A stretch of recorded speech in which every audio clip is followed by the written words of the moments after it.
ಲಿಂಗಾಯತದಲ್ಲಿ 12th ಸೆಂಚುರಿಯ spirit ಇಲ್ಲ.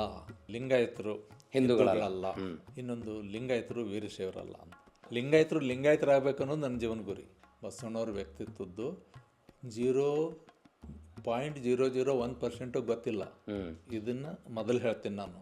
ಇಷ್ಟಲಿಂಗ ಜಗತ್ತಿನ ಸಮಾನತೆಯ ಬಹುದೊಡ್ಡ ಸಂಕೇತ. ಅದು ಅತಿ ಸಣ್ಣದಿದೆ, ಬಹುದೊಡ್ಡ ಸಂಕೇತ. ಲಿಂಗವ ಪೂಜಿಸಿ ಫಲವೇನಯ್ಯ, ಸಮರತಿ ಸಮಕಳೆ ಸಮ ಸುಖವ ಅರಿಯದನ್ನಕ್ಕ. ಲಿಂಗ ಪೂಜಾ ಫಲ ಯಾವುದು?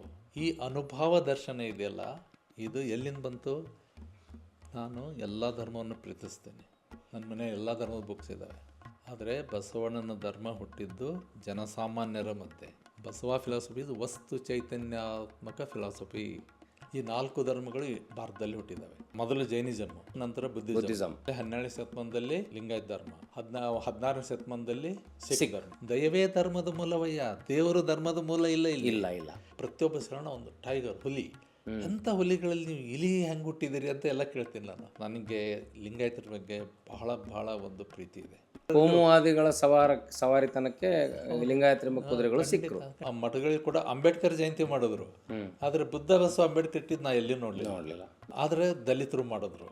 ಬುದ್ಧ ಬಸವ ಅಂಬೇಡ್ಕರ್ ಇವತ್ತಿಗೂ ಅವ್ರು ಮಾಡ್ತಾರೆ ಪಾಪ. ನನಗೆ 24/7 ನನಗೆ ಬಸವ.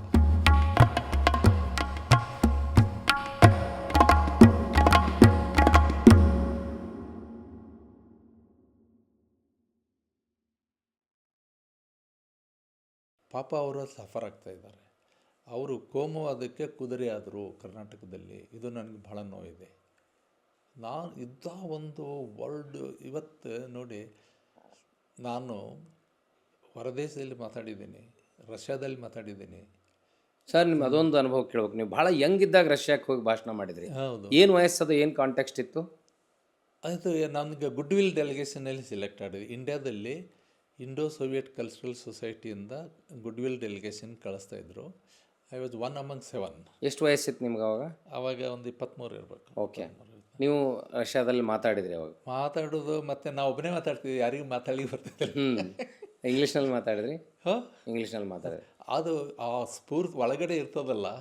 ಮತ್ತು ಅಷ್ಟೊತ್ತಿಗೆ ನಂದು MA ಲಿಂಗ್ವಿಸ್ಟಿಕ್ಸು ಇಂಗ್ಲೀಷ್ ಎಲ್ಲ ಆಗಿತ್ತಲ್ಲ. ಸರ್, ಹೆಂಗಿತ್ತು ಪ್ರತಿಕ್ರಿಯೆ? ಎಷ್ಟು ರೆಸ್ಪಾನ್ಸ್ ಅಂದರೆ, I received standing ovation in Russia, in America, in Canada. ಈ ಬಸವತತ್ವ ಪ್ರತಿಪಾದನೆ ಮಾಡೋಕೆ ಶುರು ಆದಮೇಲೆ ಅತಿ ಹೆಚ್ಚು ವಿದೇಶ ಪ್ರವಾಸವನ್ನು ನೀವು ಮಾಡಿದ್ರಿ.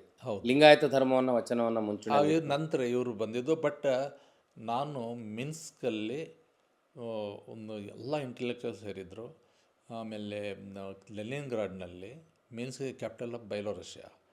ನಾನು ಬಸವಣ್ಣನ ಬಗ್ಗೆ ಹೇಳಿದಾಗ ಅವರು ಭಾಳ ಓವರ್ ಹೆಲ್ಮ್ಡ್. ಇಷ್ಟು ಒಬ್ಬ ಗ್ರೇಟ್ 12th ಸೆಂಚುರಿಯಲ್ಲಿ ಹುಟ್ಟಿದ್ದಾರೆ.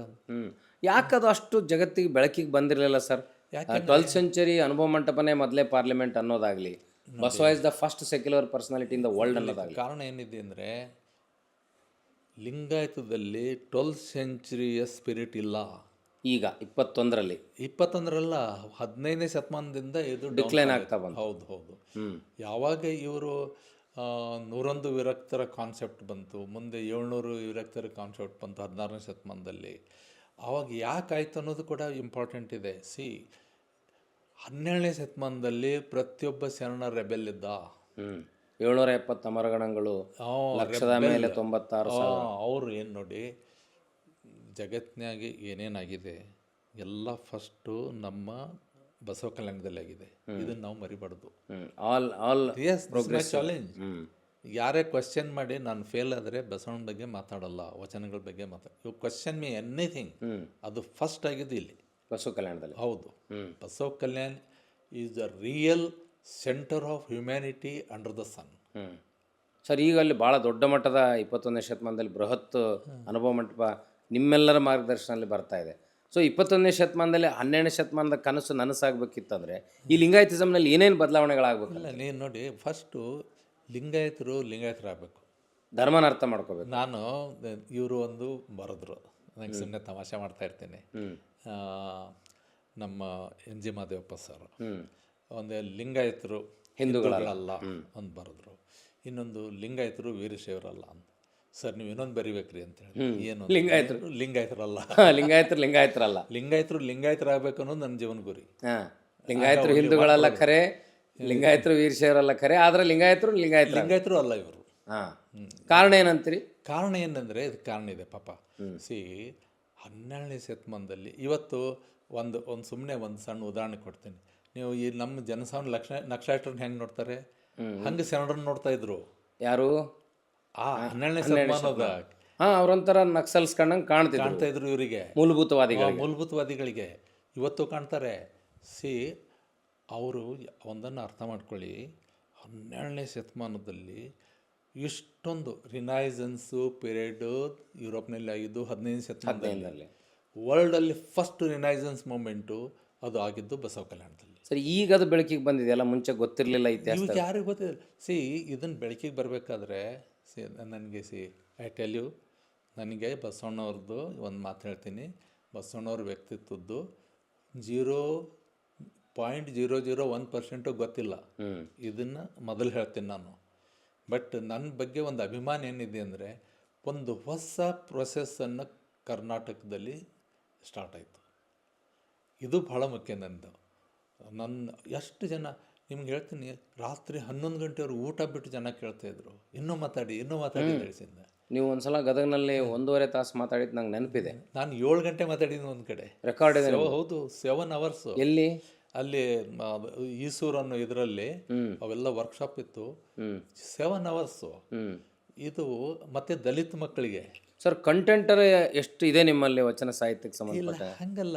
ಸಿ ಒಂದೇ ವಚನ ಸಾಕು 7 ಗಂಟೆ ಮಾತಾಡಲಿಕ್ಕೆ. ಎಲ್ಲ ವಚನ ಬೇಕಿಲ್ಲ, ಒಂದೇ ಗಂಟೆ ಸಾಕು, ಒಂದೇ ವಚನ ಸಾಕು.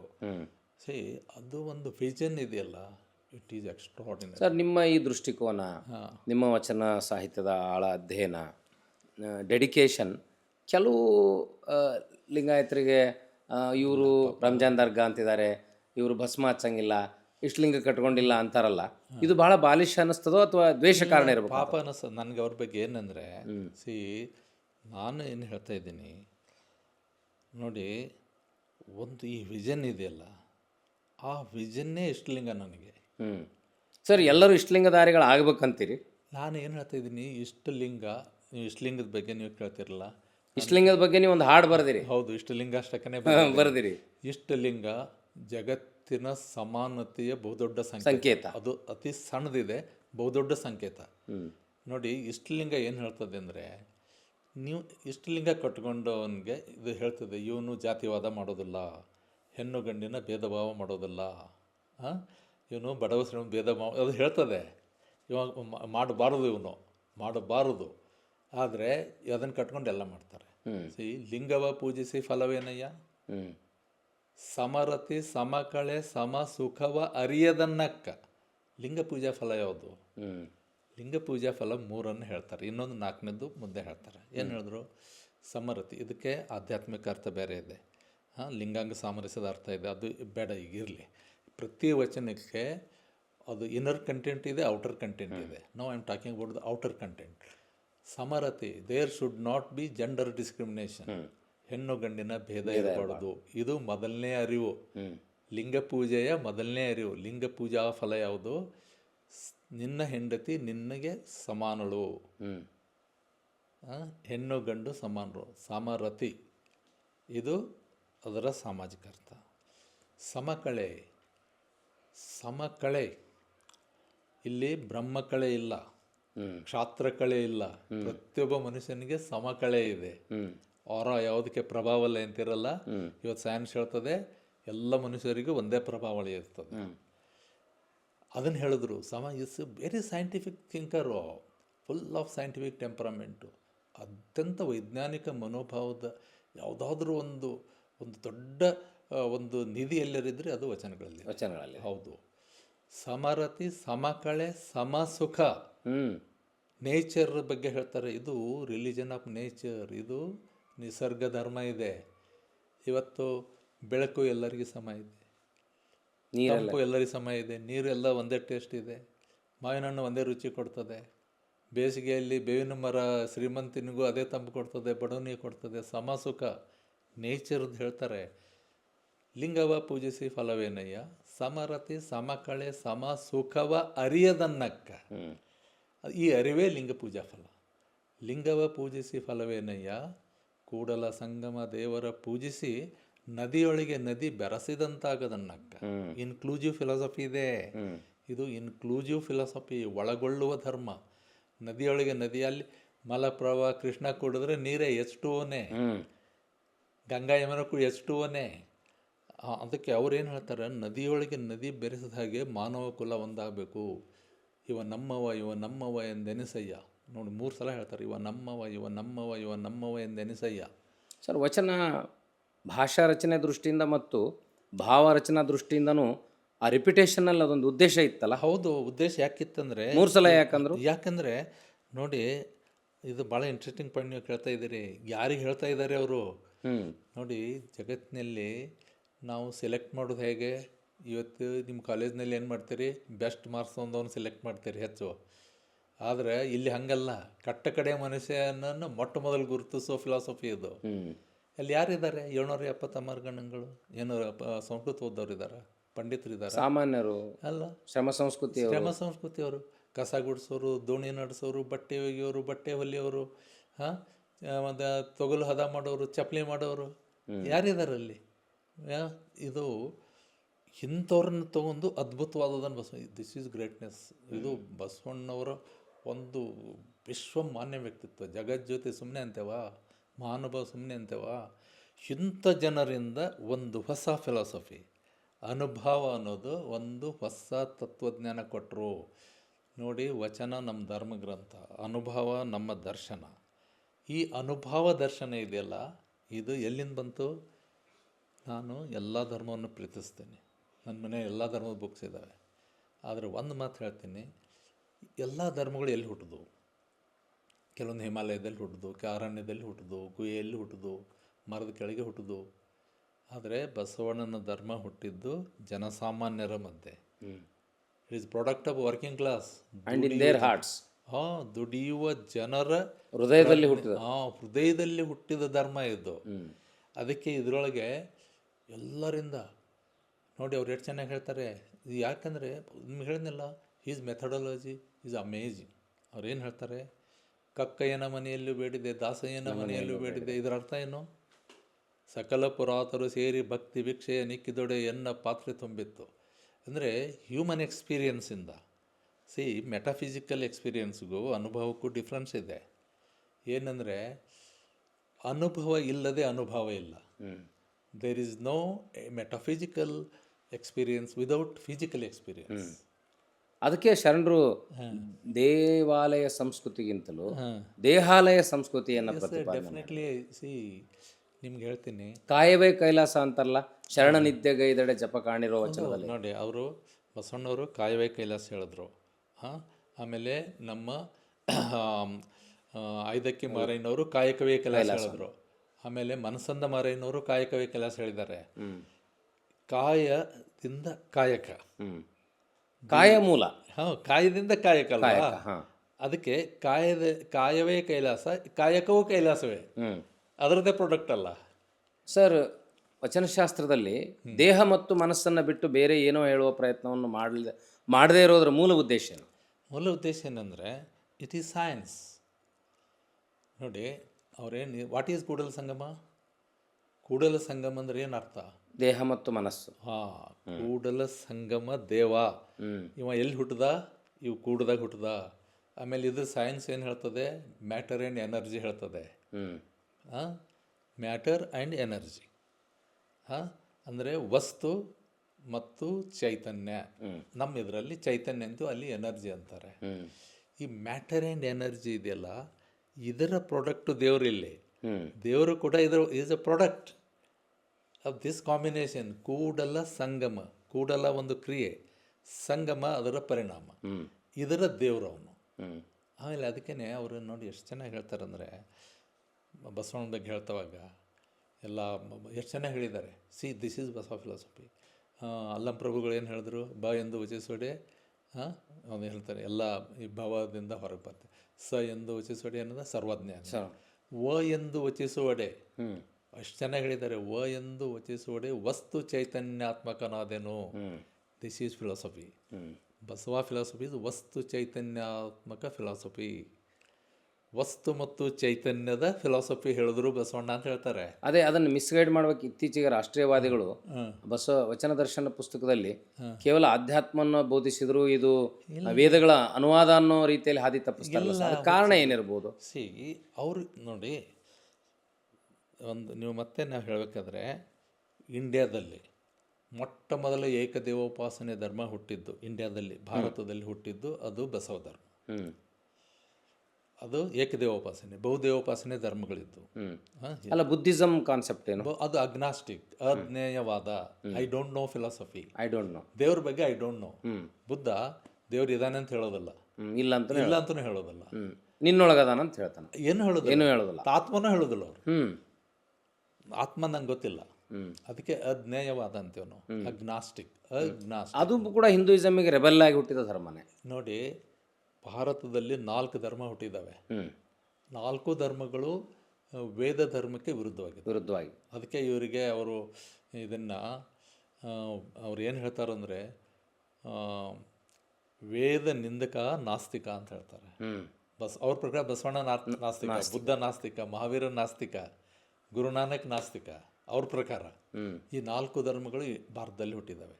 ಜೈನಿಸಮ್, ಬುದ್ಧಿಸಮ್, ಮೊದಲು ಜೈನಿಸಮ್ಮು, ಆಮೇಲೆ 50 ವರ್ಷ ನಂತರ ಬುದ್ಧಿಸಮ್, ಆಮೇಲೆ 12ನೇ ಶತಮಾನದಲ್ಲಿ ಬಸವ ಧರ್ಮ, ಲಿಂಗಾಯತ ಧರ್ಮ, ಆಮೇಲೆ 16ನೇ ಶತಮಾನದಲ್ಲಿ ಸಿಖ್ ಧರ್ಮ. ಈ 4 ಧರ್ಮಗಳು ವೇದವನ್ನು ಮಾನ್ಯ ಮಾಡೋದಿಲ್ಲ. 4 ಧರ್ಮಗಳು ವೇದಕ್ಕೆ, ವೈದಿಕ ಸಿದ್ಧಾಂತಕ್ಕೆ ವಿರುದ್ಧವಾಗಿ ಹುಟ್ಟಿದ್ದಾವೆ. ಇದು ಇವ್ರಿಗೆ ಯಾರಿಗೆ ಅರ್ಥ ಆಗ್ತಾ ಇಲ್ಲಲ್ಲ. ಅದು ಅರ್ಥ ಆಗಬೇಕಾಗಿದ್ದು ಲಿಂಗಾಯತರಿಗೆ, ಲಿಂಗಾಯತ ಮಠಗಳಿಗೆ. ಎಲ್ಲ ಆಗೋದಿಲ್ಲ ಇವರಿಗೆ. ಲಿಂಗಾಯತ ಮಠಗಳು ಅವರು ತುಂಬ, ನಿಮ್ಗೆ ಹೇಳಿದ್ನಲ್ಲ, ನನ್ನ ಜೀವನದಲ್ಲಿ ಒಂದು ಮಾತು ಹೇಳಬೇಕು ನಿಮಗೆ. ನನ್ನ ಜೀವನದಲ್ಲಿ ಬಸವ ಸಾಕ್ಷಿಯಾಗಿ ನಾನು ಟೀಕೆ ಮಾಡಿದ್ರು ಕೂಡ ಸ್ವೀಕಾರ ಮಾಡುವ ಮನಸ್ಥಿತಿ ಲಿಂಗಾಯತರದೆ. I am so proud of Lingayats. Communal ಅಲ್ಲ ಅವರು. ಅವ್ರು ಏನಾದರೂ ಇಲ್ಲ, ನನ್ನ ವಿಚಾರದಲ್ಲಿ ಒಬ್ಬರು ನನಗೆ ವಿರೋಧ ಮಾಡಿಲ್ಲ. ಒಳಗಡೆ ಅಸೂಯೆ ಇರ್ಬೋದು, ನಿಜ. ಸೈದ್ಧಾಂತಿಕವಾಗಿ ನಿಮ್ಮನ್ನು ವಿರೋಧ ಮಾಡಕ್ಕೆ ಸಾಧ್ಯ ನಾಟ್ ಇವನ್ ಸಿಂಗಲ್ ಸೆಕೆಂಡ್. ಯಾಕೆ ಗೊತ್ತಾ ಸರ್, ನಿಮಗಿರೋ ನಾಲೇಜು, ವಿಸ್ಡಮ್, ಇಂಟರ್ಪ್ರಿಟೇಷನ್. ಇಲ್ಲ, ಸತ್ಯ ಹೇಳ್ತೀನಿ ಅಷ್ಟೇ. ಇನ್ನು ನೋಡಿ, ಇನ್ನು ಜಂಗಮವೇ ಲಿಂಗವೆಂದು ನಂಬಿದೆ ಅಂತಾರೆ ಬಸವಣ್ಣ. ಜಂಗಮ ಅಂದರೆ 8 ಅರ್ಥ ಇದಾವೆ ಅದಕ್ಕೆ. ಜಂಗಮವೇ ಲಿಂಗವೆಂದು ನಂಬಿದೆ. ಬಸವಣ್ಣವ್ರಿಗೆ ನೋಡಿ, ಇದು ಇಲ್ಲ ಅದಲ್ಲ, ನನ್ನ ಮುಂದೆ ಏನು ಕಾಣಿಸೋದಲ್ಲ, ಇದೇ ಲಿಂಗ ಅಂತ ಹೇಳಬೇಕಾದ್ರೆ ಈಗ ನೋಡ್ರಿ, ಅವ್ರು ಎಷ್ಟು ಜನ, ತಂದೆ ನೀನು, ತಾಯಿ ನೀನು, ಬಂಧು ನೀನು, ಬಳಗ ನೀನು, ನನಗೆ ನೀನಲ್ಲದೆ ಮತ್ತವ್ರು ಇಲ್ಲವಯ್ಯ. ಇದರ ಅರ್ಥ ಏನು? ಬರೀ ದೇವ್ರು ಹೇಳ್ತೀನಿ ಅಂತ ಅಲ್ಲ. ತಂದೆಯಲ್ಲಿ ದೇವ್ರನ್ನು ಕಾಣ್ತೀನಿ, ತಾಯಿಯಲ್ಲಿಯೂ ಕಾಣ್ತೀನಿ, ಬಂಧು ಬಳಗನಲ್ಲಿ ಇನ್ಯಾರೇ ಇರಲಿ ಎಲ್ಲರಲ್ಲಿ ದೇವರನ್ನೇ ಎಲ್ಲರೂ ಶಿವಸ್ವರೂಪಿಗಳು. ಇದು ಎಂಥ ಒಂದು ಮಾನವೀಯತೆ, ಹೈಯೆಸ್ಟ್ ಸ್ಟೇಜ್ ಆಫ್ ಹ್ಯೂಮನ್. ಇದು ದಯವೇ ಧರ್ಮದ ಮೂಲವಯ್ಯ, ದೇವರು ಧರ್ಮದ ಮೂಲ ಇಲ್ಲ. ಇಲ್ಲ ದೇವರಿದ್ದರೆ is in the form of empathy. ಮತ್ತು ಹಿಂದೂಗಳಾಗಲಿ ಭಾರತೀಯರಾಗಲಿ ನಮ್ಮ ಧರ್ಮಕ್ಕೆ ಸಂಬಂಧ ಇಲ್ಲದ ಇಸ್ಲಾಮನ್ನು ದ್ವೇಷ ಮಾಡುವಂಥ ವಾತಾವರಣ ಹುಟ್ಟಲಿಕ್ಕೆ ಕಾರಣ ಏನು? ಇದನ್ನು ಈಗ ಮಾಡ್ಕೊಂಡಿದ್ದು ಭಾಳ ನೋಡಿ. ಇಸ್ಲಾಮು ಏನು ಬಂತು, ವಿವೇಕಾನಂದ ಭಾಳ ಚೆನ್ನಾಗಿ ಹೇಳಿದ್ದಾರೆ. It is height of madness. ನೀವು ವ್ಯಾಲ್ಯೂಮ್ಸ್ ಓದಿ. It is height of madness to say that Islam entered India with the help of sword and fire. ಇದು ಬೆಂಕಿ ಹಚ್ಕೋತು, ಖಡ್ಗ ಜಗಿಸೋದು ಬಂದಿದ್ದಲ್ಲ ಅಂತ ಹೇಳ್ತಾರೆ. Islam came as a salvation. ಒಂದು ಪರಿಹಾರ. ಯಾರಿಗೆ? 1/5 of our people embraced Islam. Vivekananda ಹೇಳೋದು. ಯಾಕಂದರೆ they have fed up because of the torture of Brahmins and landlords. ಈ ಜಮೀನ್ದಾರರು, ಈ ವೈದಿಕರು, ಇವರ ಕ್ರೌರ್ಯ, ಈ ಜಾತಿ ಮತ್ತು ಈ ನಮ್ಮ 90% ಜನನ ಶೂದ್ರ ಮಾಡಿಟ್ರಲ್ಲ, ಅಸ್ಪೃಶ್ಯರು ಮಾಡಿಟ್ರು. ಈ ಕ್ರೌರ್ಯ, ಸುಲಿಗೆ ಶೋಷಣೆ ಎಲ್ಲದರಿಂದ ಅವರು ಹೊರಗೆ ಬರಲಿ ಸಂಬಂಧ ಅವರು ಸ್ವೀಕಾರ ಮಾಡ್ತಾ ಸ್ವತಃ ವಿವೇಕಾನಂದವ್ರು ಈ ಮಾತನ್ನು ಹೇಳ್ತಾರೆ. ಆದರೆ ಅದನ್ನು ತಿರುಚೋ, ಮಿಸ್ಇಂಟರ್ಪ್ರಿಟ್ ಮಾಡೋ ಕೆಲಸ ನಡೆದಿದೆಯಲ್ಲ, ಯಾವಾಗಲೂ ನಡೆದಿದೆ ಸರ್. ಈಗ 21ನೇ ಶತಮಾನದಲ್ಲಿ ತಾವು ಕಂಡ ಮಠಾಧೀಶರು ಯಾರು ಪ್ರಗತಿಪರವಾಗಿ ಇದನ್ನು ಆಲೋಚನೆ ಮುಂಚೂಣಿಗೆ ತೊಗೊಂಡು ಹೋದರು, ಮತ್ತು ಇದಕ್ಕೆ ಅಪ್ಸ್ ಆ್ಯಂಡ್ ಡೌನ್ಸ್ ಯಾಕೆ ಆಗ್ತಾ ಇದೆ? ಏನಾಗ್ಬಿಡ್ತದಂದರೆ, ಒಂದು ನಾವು ನೋಡಿ ತುಂಬ ಜನರು ಸ್ವಾಮಿಗಳು ಭಾಳ ಒಂದು ನಿಮ್ಗೆ ಹೇಳಬೇಕಂದ್ರೆ ಭಕ್ತರ ಮರ್ಜಿಯಲ್ಲಿದ್ದಾರೆ ನಮ್ಮ ಸ್ವಾಮಿಗಳು. That is the greatest drawback. ಅಲ್ಲ, ಭಕ್ತರನ್ನ ಅವ್ರು ಪರಿವರ್ತನೆ ಮಾಡ್ಬೋದಲ್ಲ. ಮಾಡಲಿಲ್ಲ. ಯಾಕಂದರೆ ಇಡೀ ಅದೊಂದು ದೊಡ್ಡ ಪ್ರಭಾವ ಏನದಲ್ಲ, ಯಾಕೆ ಎದರಕ್ಕೆ ಹೋಗ್ಬೇಕು ಅಂತ. ಹಾಂ ಅಲ್ಲ, ನೀವು ಭಕ್ತರಿಗೆ ಸರಿಯಾಗಿ ಹೇಳಲಿಲ್ಲ ಅಂದ್ರೆ ಅವ್ರ ಮೌಢ್ಯತೆಯಲ್ಲಿ ಮುಂದುವರಿತಾರೆ. ಹೌದು. ಮತ್ತು ಏನಾಗ್ಬಿಡ್ತು ಇವ್ರಿಗೆಲ್ಲ ಎಷ್ಟೋ ಸ್ವಾಮಿಗಳ ಹೇಳ್ತಾರೆ, ಏನು ರೀ ಇವ್ರಿಗೆಲ್ಲ ನಾವು ಹೆಂಗೆ ಏನಾಗ್ಬಿಡ್ತದಂದರೆ, ನಾವೊಬ್ಬ ಸ್ವಾಮೀಜಿ ಹೇಳಿದೆ ನೋಡಿ, ನೀವು ಒಂದು ಟೈಮ್ ಹಾಕ್ರಿ. ಇದು ಭಕ್ತರು 4 ಗಂಟೆಯಿಂದ 6 ಗಂಟೆವರೆಗೆ, ನೀವು ಬೆಳಿಗ್ಗೆ ಯಾವುದೋ ಒಂದು 8 ಗಂಟೆಯಿಂದ 9 ಗಂಟೆ 7 6 8 9 ಒಂದು ಹಾಕಿರಿ, ಅಧ್ಯಯನ ಮಾಡಿರಿ, ಬರೀರಿ ಅಂತ. ನೀವೆಲ್ಲ ಇಂಟೆಲೆಕ್ಚುವಲ್ ಇದ್ದೀರಿ. ಇಲ್ರಪ್ಪ ನಾವು ಹಂಗೆ ಬರೋದ್ರಿ, ಇವರು ಆಫೀಸ್ ಮಾಡಿಬಿಟ್ರು ಸ್ವಾಮಿಗಳು ಅಂತಾರೆ. ದರ್ಶನ ಕೊಡಂಗಿಲ್ಲ. Every swami is afraid of bhaktas. ಪ್ರತಿಯೊಬ್ಬ ಸ್ವಾಮಿ ಭಕ್ತರಿಗೆ ಭಯ ಪಡ್ತಾರೆ. ಅವ್ರು ಎಷ್ಟೇ ಜೋರು ಮಾತಾಡಲಿ, ಅವ್ರನ್ನ ಚೇಂಜ್ ಮಾಡ್ಲಿಕ್ಕೆ ಜಗತ್ತಿಗೆ ಚೇಂಜ್ ಮಾಡ್ತಾರೆ, ಬರೀತಾರೆ. ನನ್ನ ಜಗಳ ಅವ್ರ ಕೂಡ ಇದು ಸ್ವಾಮಿಗಳ ಜೊತೆ, ಮಠಾಧೀಶರ ಜೊತೆ. ನೀವು ಯಾಕೆ ಇದನ್ನು ಮಾಡೋದಿಲ್ಲ? ಅವ್ರಿಗೆ ಅವ್ರ ಸುತ್ತ ಅವ್ರ ಭಕ್ತರು ಸೇವಕರು ಅಂತ ಹೇಳ್ತಾರೆ, ಅವ್ರನ್ನೇ ಚೇಂಜ್ ಮಾಡೋದಿಲ್ಲ. ಆ ಇಂಟೆಲೆಕ್ಚುವಲ್ ಇದು ಆ ಸ್ಪಿರಿಟ್ ಕಾಣಲಿಲ್ಲ ನನಗೆ. ಹಂಗಂತ ನಿರಾಶನೂ ಆಗಲ್ಲ. ನಿರಾಶೆ ಆಗ್ಲಿಕ್ಕಾಗಲ್ಲ. ಯಾಕಂತಂದರೆ ನೋಡಿ, ನಾನು ಮತ್ತೆ ಮತ್ತೆ ಹೇಳ್ತೀನಿ, ನನಗೆ ಬಹಳ ಗೌರವ ಇದೆ ನಮ್ಮ ಈ ಬಸವ ಪ್ರಣೀತ ಸ್ವಾಮಿಗಳು. ಬರೀ ವಿರಕ್ತ ಸ್ವಾಮಿಗಳಲ್ಲ, ಬಸವ ಪ್ರಣೀತ ಸ್ವಾಮಿಗಳಿಗೆ ಒಂದು ಆ ಸೆನ್ಸ್ ಆಫ್ ಇದು ಇದೆ, ಗ್ರ್ಯಾಟಿಟ್ಯೂಡ್ ಇದೆ. ಆ ಥರ ಇಲ್ಲ. ನಾವು ಎಷ್ಟೇ ನಾನು ಭಾಳ ಟೀಕೆನೂ ಪರ್ಸ್ನಲ್ಲಾಗಿ ಕೂತ ನಾನು ಟೀಕೆ ಮಾಡ್ತಾ ಇರ್ತೀನಿ. ಸಾರ್ವಜನಿಕವಾಗಿ ಮುಜುಗರ ಮಾಡಬಾರ್ದು ಅನ್ನೋ ಕಾರಣಕ್ಕೆ ಮಾಡ್ತಾ ಇರ್ತೀನಿ. ನಂಗೆ ಬಿಡಲಿಲ್ಲ ಅವರು. ಮತ್ತು ಸಾರ್ವಜನಿಕವಾಗಿ ಕೆಲವೊಂದು ವಿಚಾರಗಳನ್ನು ಓಪನ್ ಆಗಿ ಹೇಳ್ತೀನಿ ನಾನು. ಆದರೆ ಸ್ವಾಮಿಗಳಿಗೆ ಪರ್ಸ್ನಲಾಗಿ ಹೇಳೋದನ್ನು ನಾನು ಓಪನ್ ಆಗಿ ಹೇಳೋದಿಲ್ಲ. ಹೌದೌದು. ಅದು ಬದಲಾವಣೆ ತರಬೇಕಾದ ಲಕ್ಷಣ ಅಲ್ಲ. ಲಕ್ಷಣ ಅಲ್ಲ.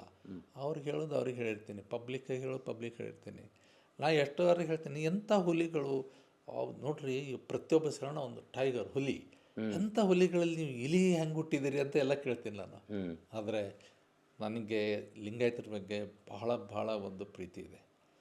ಅವ್ರು ನನಗೆ ಭಾಳ ಹೊಡೆದಾಕ್ಬೇಕಾಗಿತ್ತು. ನಿಮ್ಮನ್ನು ಸ್ವೀಕಾರ ಮಾಡಿದ ರೀತಿಯಲ್ಲೇ ಇನ್ನೂ ಲಿಂಗಾಯತರು ಪ್ರಗತಿಪರ ಅಂತ ಅನಿಸ್ತದೆ. ವೈಚಾರಿಕತೆ ಬಂದಿರಲಿಕ್ಕಿಲ್ಲ, ಬಟ್ ಆದರೆ ಹೃದಯ ವೈಶಾಲ್ಯತೆಯಿಂದ ಅವರು ಎಷ್ಟು ಪ್ರೀತಿ ಮಾಡಿದ್ದಾರೆ. ನನಗೆ I will be very emotional. ನನಗೆ ಪ್ರೀತಿ ಮಾಡಿದಷ್ಟು ನನಗೆ ಅಷ್ಟು ಅದು ಹೇಳಲಿಕ್ಕಾಗೋದಿಲ್ಲ ನನಗೆ ಅಷ್ಟು. ಮತ್ತು ನಾನು ಎಂದೂ ಕೂಡ ನ್ಯಾಯನಿಷ್ಠರಿ, ದಾಕ್ಷಿಣ್ಯ ಬಂದು ಏನು ಬಸವಣ್ಣ ಇದೆಲ್ಲ ಲೋಕವಿರೋದು. ನಾನು ಯಾವಾಗಲೂ ನಾನು ಬರೆದಿದ್ದು ಹಾಗೆ, ನಾನು ಹೇಳೋದು ಹಾಗೆ, ಮಾತಾಡೋದು ಹಾಗೆ. ನನ್ನ ಪುಸ್ತಕ ಎಲ್ಲ ಕಡೆ ಸಿಗ್ತದೆ. ನೀವು ಜಗತ್ತಿನಾಗ ಎಲ್ಲೆಲ್ಲಿ ಲಿಂಗ ಐತ್ರ ಅಲ್ಲಿ ನಮ್ಮ ಬುಕ್ ಸಿಗ್ತವೆ. ಸರ್, ತಾವು ಆರಂಭದಲ್ಲಿ ಇಷ್ಟಲಿಂಗದ ಕುರಿತು ಬರೆದ್ರಿ, ಆಮೇಲೆ ಜಗತ್ತಿನ ಎಲ್ಲ ಕಡೆನೂ ಲಿಂಗಾಯತ ಧರ್ಮ ಪ್ರಚಾರಕ್ಕೆ ಹೋದ್ರಿ. ಈ ವಚನ ಮತ್ತು ವಚನ ಸಾಹಿತ್ಯಕ್ಕೆ ಸಂಬಂಧಪಟ್ಟಂಥ ಮಹತ್ವದ ಕೃತಿಗಳು ನಿಮಗೆ ಹೆಸರನ್ನು ತಂದುಕೊಟ್ಟು, ಪುರಸ್ಕಾರಗಳನ್ನು ತಂದುಕೊಟ್ಟು, ಒಂಥರ ಸಂತೃಪ್ತ ಪಯಣ ನಿಮ್ಮದು. ಸುಮಾರು ಈಗ ಒಂದು 20 ವರ್ಷದಿಂದ ನೀವು ಎಷ್ಟು ದೇಶಗಳನ್ನು ಸುತ್ತಿದ್ರಿ, ಎಲ್ಲೆಲ್ಲಿ ಧರ್ಮ ಪ್ರಚಾರದಲ್ಲಿ? ನಾನು 18 ದೇಶಗಳಲ್ಲಿ ನಾನು ಇಲ್ಲೇ ಮಾತಾಡಿದ್ದೆ. ಆ್ಯಂಡ್ ನನಗೆ ಎಷ್ಟು ಅವರು ಭಾಳ ಜನ ಕರೆದಿದ್ದಾರೆ. ಕೆಲವೊಂದು ಸಲ ನನಗೆ ಹೋಗ್ಲಿಕ್ಕೆ ನನ್ನ ಹೆಲ್ತು ಇಂಥವೆಲ್ಲ ಸ್ವಲ್ಪ ಪ್ರಾಬ್ಲಮ್ ಇದ್ದಾಗ ನಾನು ಇಂಗ್ಲೆಂಡ್ನವ್ರು ಕರೆದ್ರು ಹೋಗ್ಲಿಕ್ಕೆ. ಆವಾಗ ಏನು ಮಾಡಿ ವೆಬ್ನಾರ್ ಮಾಡ್ತಾರೆ, ವೆಬ್ನಾರ್ ಮಾಡಿ ಕೇಳ್ತಾರೆ. ಎಷ್ಟು ಆಲ್ಮೋಸ್ಟ್ ನನಗೆ ಈ 18 ದೇಶಗಳದ್ದು ಇನ್ನೂ ಬೇರೆ ಬೇರೆ ದೇಶವರೆಲ್ಲ ನನಗೆ ಹೋಗ್ಲಿಕ್ಕೆ ಆಗದೆ ಇದ್ದಾಗ ಮಾಡಿದ್ದಾರೆ. ಅವ್ರು ತಿಳ್ಕೊಳ್ಳೋ ಭಾಳ ತೀವ್ರತೆ ಇದೆ, ಅದರಲ್ಲಿ 2 ಮಾತಿಲ್ಲ. ಸರ್, ಒಂದು ಕಡೆ ನಾವು ಜಗತ್ತಿನಲ್ಲಿ ಈ ಧರ್ಮದ ಮಹತ್ವವನ್ನು ಹೇಳ್ತೀವಿ, ಜಗತ್ತು ಸ್ವೀಕಾರ ಮಾಡಿದೆ. ನಮ್ಮ ರಾಜ್ಯದಲ್ಲಿ ಪರ್ಟಿಕ್ಯುಲರ್ಲಿ ಲಿಂಗಾಯತರ ಮನೋಪರಿವರ್ತನೆಗೆ ಕೈಗೊಳ್ಳಬಹುದಾದ ಕ್ರಮಗಳು ಏನಂತೀರಿ? ಅಲ್ಲ, ಕ್ರಮ ಏನಾಗಿದೆ ಪಾಪ ಇವ್ರಿಗೆ ಏನಾಗಿದೆ ಅಂದರೆ ನೋಡಿ, ಇವ್ರದ್ದು ಒಂದು ಪ್ರಾಬ್ಲಮ್ ಆಯಿತು. ಏನಂದರೆ ಇವರಿಗೆ ಪೊಲಿಟಿಕಲ್ ಐಡೆಂಟಿಟಿ ಭಾಳ ಪ್ರಾಬ್ಲಮ್ ಆಯಿತು. ಒಂದು ಅವ್ರಿಗೆ ಐಡೆಂಟಿಟಿ ಕ್ರೈಸಿಸ್ ಬಂತು ಪಾಲಿಟಿಕ್ಸ್ನಲ್ಲಿ. ರಾಜಕೀಯ ಆ ಒಂದು ಕ್ರೈಸಿಸ್ ಇದೆಯಲ್ಲ, ಬಿಕ್ಕಟ್ಟು ಇದೆಯಲ್ಲ. ಆಮೇಲೆ ಅವ್ರಿಗೆ ಏನಾಗ್ಬಿಡ್ತದೆ, ಈ ರಿಲಿಜನ್ನಲ್ಲಿ ಮೇನ್ ಯಾರು ಇರ್ತಾರೆ? ಸ್ವಾಮಿಗಳು ಇರ್ತಾರೆ, ಬಿಸ್ನೆಸ್ ಮ್ಯಾನ್ ಇರ್ತಾರೆ, ಜನಸಾಮಾನ್ಯ ಬಡವರು, ರೈತ ಪಾಪ ಹಾಗೆ ಇರ್ತಾರೆ. ಆವಾಗ ಏನಾಗ್ತದೆ, ಒಂದು ಸ್ವರೂಪ ಗೊಂದಲ ಶುರುವಾಗಿಬಿಡ್ತದೆ, ಐಡೆಂಟಿಟಿ ಕ್ರೈಸಿಸ್. ಆವಾಗ ಏನಾಯಿತು, ಇದು ಈ ಕೋಮುವಾದಿ ಪಕ್ಷಕ್ಕೆ ಜನ ಬೇಕಾಗಿತ್ತು. ಸಂಖ್ಯೆ ಬಹುಸಂಖ್ಯಾತರು ಲಿಂಗಾಯತರಿದ್ದಾರೆ, ಲಿಂಗಾಯತರು ಇರ್ತಾರೆ. ಸೈದ್ಧಾಂತಿಕವಾಗಿ ಕ್ಲಾಶ್ ಆಗುತ್ತೆ. ಒಂದು ನೋಡಿ, ಅವರಿಗೆ ಒಳ್ಳೆ ಸವಾರರು, ಅವ್ರಿಗೆ ಒಳ್ಳೆ ಕುದುರೆ ಬೇಕಾಗಿದ್ದು, ಒಳ್ಳೆ ಸವಾರ ಕೋಮುವಾದಿಗಳ ಸವಾರಿತನಕ್ಕೆ ಲಿಂಗಾಯತರ ಕುದುರೆಗಳು ಸಿಕ್ಕರು. ಖಂಡಿತ ಆದರು. ಆದ್ರೆ ಏನು ಮಾಡಲಿಲ್ಲ ಅಲ್ಲಿ ಇವ್ರಿಗೆ. ಹೆಂಗೆ ಇದು ನೋಡಿ, ಇವತ್ತು ಲಿಂಗಾಯತರಿಲ್ಲದೆ ಅವ್ರದ್ದು ಏನೂ ನಡೀದಿಲ್ಲ, ಆದರೂ ಅವ್ರ ಮೇಲೆ ಸವಾರಿ ಮಾಡ್ತಾರೆ, ಅವ್ರನ್ನ ಹತ್ತಿಕ್ಕಕ್ಕೆ ನೋಡ್ತಾರೆ. ಇದು ನಿಮ್ಗೆ ಅಲ್ಲೇರೆ ಏನು ಇದನ್ನು ಕೊಟ್ಟಿದ್ದಾರೆ, ಅದು ಕೊಡಲಿಲ್ಲ. ಕಾಂಗ್ರೆಸ್ನಲ್ಲಿ ಲಿಂಗಾಯತ ವಿರೋಧಿ ವಾತಾವರಣ ಇದೆ ಅಂತಾರಲ್ಲ. ಇಲ್ಲ, ಕಾಂಗ್ರೆಸ್ನಲ್ಲಿ ಏನಂದರೆ, ಕಾಂಗ್ರೆಸ್ನಲ್ಲಿ ಇರುವಂಥ ಲಿಂಗಾಯತ ನಾಯಕರಿಗೆ ಈ ಸಮಾಜವನ್ನು ಒತ್ತುವ ಲೀಡರ್ಶಿಪ್ ಇದು ಇದೆಯಲ್ಲ, ಅದು ಆ ಸ್ಪಿರಿಟ್ ಇಲ್ಲಿಲ್ಲ ಅವ್ರಿಗೆ. ನೀವು ತೆಗೆದು ನೋಡ್ರಿ, ಅವ್ರು ಎಷ್ಟು ಜನ MLA ಇದ್ದಾರೆ, ಎಷ್ಟು ಜನ ಮಿನಿಸ್ಟ್ರಿ ಇದ್ದಾರೆ, everything is black and white. ನಾವು ಕಾಂಗ್ರೆಸ್ ಮಾಡಿದಂತಲ್ಲ, ಕಾಂಗ್ರೆಸ್ನಲ್ಲಿರುವ ಲಿಂಗಾಯತ ನಾಯಕರು ಅಗ್ರೆಸಿವ್ ಆಗಿಲ್ಲ. ಈಗ ನೋಡ್ರಿ, ಈಗ BJPಯಲ್ಲಿ ವೈದಿಕರ ಪರವಾಗಿ ಅಗ್ರೆಸಿವ್ ಇರೋ ವಾತಾವರಣ ಕಾಂಗ್ರೆಸ್ ಲಿಂಗಾಯತರಲ್ಲಿ ಇಲ್ಲ. ಈಗ ನೋಡ್ರಿ, ಯಡಿಯೂರಪ್ಪ ಅವ್ರು ಯಾರು ಲಿಂಗ ಕಟ್ಕೋತಾರೋ ಇಲ್ಲೋ, ಅವ್ರು ವಿಭೂತಿ ಹಚ್ಕೋತಾರೋ ಇಲ್ಲೋ ನಿಮಗೆ ಗೊತ್ತಿದೆ. ಆಮೇಲೆ ಅವ್ರದ್ದು ಇಡೀ ವೈದಿಕ ಯಜ್ಞೆಯಾಗಿ ಎಲ್ಲ ಮಾಡ್ತಾರೆ. ಆದರೂ ಲಿಂಗಾಯತ್ ಯಾಕೆ ನಾವು? Because identity crisis. Lingayat leader ಹೆಂಗಾದ್ರು? ಲಿಂಗಾಯತ್ ಲೀಡರ್ ಅನ್ನೋದು ಈ ಕ್ಷಣದ ನಮ್ಮ ಐಡೆಂಟಿಟಿಗೆ ಬೇಕು. ಅದಕ್ಕೆ ಹೌ ಕ್ಯಾನ್ ನಾನು ಲಿಂಗಾಯತರಿಗೆ ಎಲ್ಲಿದ್ರು ನಾ I never hate them, I love them so much. ಆದರೆ ಇದು ತಪ್ಪು ಮಾಡ್ತಾ ಇದ್ದೀನಿ. ಅದು ನನಗನ್ಸತಿ that is a temporary political shelter. ನಾನು 25 ವರ್ಷದಿಂದ ಅನೇಕ ಸ್ವಾಮಿಗಳಿಗೆ, ಅವ್ರ ಹೆಸರು ಹೇಳೋದಿಲ್ಲ, ಗಂಟೆಗಟ್ಟಲೆ ಹೇಳಿದ್ದೀನಿ, ಹೋಗಿ ಕುಂತ ಹೇಳಿದ್ದೀನಿ. ಬಸವ ತತ್ವದ ಮೇಲೆ ನಾವು ಬರೆದಿದ್ದೀನಿ. ಬಸವ ತತ್ವದ ಮೇಲೆ Basavanna not just head of the religion, ಅವರು ಕೇವಲ ಧರ್ಮ ಸ್ಥಾಪಕರಲ್ಲ, ಹೊಸ ರಾಜನೀತಿಯ ಸ್ಥಾಪಕರು, ಪೊಲಿಟಿಕಲ್ ಫಿಲಾಸಫರ್, ಎಕನಾಮಿಸ್ಟ್. ಈಗ ಇಲ್ಲಿ 3 ನೋಡ್ತಾ ಇದ್ದೀರಿ, ಬುದ್ಧ, ಬಸವ, ಅಂಬೇಡ್ಕರ್. ಇದು ಯಾರು ಕೊಟ್ಟರು ಈ ಕಾನ್ಸೆಪ್ಟ್? 1983ನಲ್ಲಿ ನಮ್ಮ ದಲಿತ ಸಂಘರ್ಷ ಸಮಿತಿ 2 ದಿವಸ ನಮ್ಮ ಮನೆಯಲ್ಲಿ 83ನಲ್ಲಿ ಕೂಡಿಸಿ, ಅವರು ಬರೇ ಬುದ್ಧ, ಅಂಬೇಡ್ಕರ್ ಮಾಡ್ತಾಯಿದ್ರು. ನೋಡಿ, ಮಿಸ್ಸಿಂಗ್ ಲಿಂಕ್ ಆಗ್ತದೆ. ಇದು ಬಸವಣ್ಣ ಅಂದರೆ ಕರ್ನಾಟಕದ ಬುದ್ಧ. ನೀವು ಬಸವಣ್ಣನ ಬಿಟ್ಟು ಇದು ಮಾಡಲಿಕ್ಕಾಗಲ್ಲ. ಕೊನೆಗೆ ಅವರೆಲ್ಲ ಪಾಪ ತುಂಬ ಅವ್ರಿಗೆ ಒಂದು ಮಾವಳ್ಳಿ ಶಂಕರು ಇವರೆಲ್ಲ ಭಾಳ ಒಪ್ಕೊಂಡ್ರು. ಬುದ್ಧ, ಬಸವ, ಅಂಬೇಡ್ಕರ್ ಮಾಡಿದ್ರು. ಆಮೇಲೆ ಅವರು ಬುದ್ಧನ ಬಸವಣ್ಣ ಇಟ್ಟರು, ಅಂಬೇಡ್ಕರ್ ಇದರಲ್ಲೂ ಫಂಕ್ಷನಲ್ಲಿ ಬಸವಣ್ಣಗಿಟ್ರು. ಬಟ್ ಲಿಂಗಾಯತರು ಏನು ಮಾಡಿದ್ರು, ಮಠಗಳಿಗೆ ಕೂಡ ಅಂಬೇಡ್ಕರ್ ಜಯಂತಿ ಮಾಡಿದ್ರು. ಆದರೆ ಬುದ್ಧ, ಬಸವ, ಅಂಬೇಡ್ಕರ್ ಇಟ್ಟಿದ್ದು ನಾ ಎಲ್ಲಿ ನೋಡಲಿಲ್ಲ, ಮಿಸ್ ಹೊಡಿತದು. ಆದರೆ ದಲಿತರು ಮಾಡಿದ್ರು. ದಲಿತರಿಗೆ 1983ಕ್ಕಿಂತ ಮೊದಲು ಬುದ್ಧ, ಅಂಬೇಡ್ಕರ್ ಮಾಡ್ತಾಯಿದ್ರು. ನಾನು ಬುದ್ಧ, ಬಸವ, ಅಂಬೇಡ್ಕರ್ ಇವತ್ತಿಗೂ ಅವ್ರು ಮಾಡ್ತಾರೆ ಪಾಪ. ಇವರಿಗೆ ನಾ ಅದೇ ಹೇಳೋದು, ಬುದ್ಧ, ಬಸವ, ಅಂಬೇಡ್ಕರ್ ಬುದ್ಧ, ಬಸವ ಜೊತೆ ಅಂಬೇಡ್ಕರ್ ಜಗತ್ತಿಗೆ ಹೋಗ್ತಾರೆ. ಹೌದು. ನನ್ನ ಒಂದು ಆಸೆ ಏನಂದರೆ, ನೋಡಿ, ನನಗೆ ಓಪನ್ ಆಗಿ ಹೇಳ್ತಾ ಇದ್ದೀನಿ, Basavanna is ultimate to me. ನನಗೆ ಸಾಧ್ಯನೇ ಇಲ್ಲ ಬಸವಣ್ಣ ಬಿಟ್ಟು. Is my breathing space. ನನಗೆಲ್ಲ ನನ್ನ ಬ್ರೀದಿಂಗ್ ಸ್ಪೇಸೇ ಅವರು. ನಾನು ಬೇರೆ ಉಸಿರಾಡಲಿಕ್ಕೆ ಬರೋದು. ಸರ್, ಬಸವಣ್ಣನ ನಂಬಿದ್ದಕ್ಕೆ ನಿಮಗೆ ಒಂದು ತೃಪ್ತಿ ಇದೆಯಲ್ಲ, ಯಶಸ್ಸು ಸಿಕ್ತಲ್ಲ? ನಾನು ಜೀವನದ ದುಃಖನೇ ಇಲ್ಲ. ಅಲ್ಲ, ನೀವು ಬಸವ ಇಂಟರ್ನ್ಯಾಷನಲ್ ಪುರಸ್ಕಾರ ಪಡೆಯೋವರೆಗೂ ಹೋದ್ರಿ, ಅದು ಒಂಥರ ಇಲ್ಲ, ಅದು ಏನು ನಾನು ಸತ್ಯ ಹೇಳ್ತೀನಿ. ಆ ಬಸವ ಪ್ರಜ್ಞೆ ಮತ್ತು ಸಮರ್ಪಣಾ ಭಾವ ಕಾರಣ. ನನಗೆ ಪ್ರಾಮಿಸ್, ನನಗೆ ಎಷ್ಟು ಆ ಪ್ರಶಸ್ತಿ ಬಂದ ಮ್ಯಾಲೆ ನನಗೆ ಯಾವೋ ಏನೋ ಅನಿಸೋದಿಲ್ಲ. ನನ್ನ 24/7 ನನಗೆ ಬಸವ.